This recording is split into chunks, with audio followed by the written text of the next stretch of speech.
வணக்கம் நண்பர்களே. இன்றைக்கு நம்ம வீடியோவில் பார்க்க போவது, சிம்மராசிக்காரர்கள் தற்போது 7.5 சனி அனுபவித்து வருகிறார்கள் என்றால் இதற்கான வீட்டிலேயே செய்யக்கூடிய சில எளிய பரிகாரங்கள். சனிக்கிழமைகளில் தீபம் ஏற்றுதல்.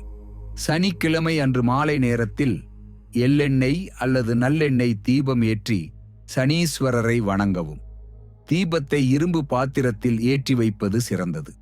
ஹனுமான் ஜெயந்தரின் அருள் சனியின் பாதிப்பை குறைக்க ஹனுமான் சாலிசா அல்லது ஆஞ்சநேயர் ஸ்லோகங்களை தினமும் சொல்லுங்கள்.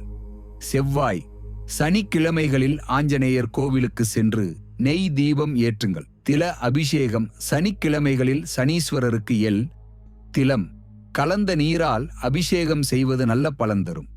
காகங்களுக்கு உணவு போடுதல். சனிக்கிழமைகளில் சமைத்த சாதம், எண்ணெய் அல்லது கலந்த உணவை காகங்களுக்கு போடுங்கள்.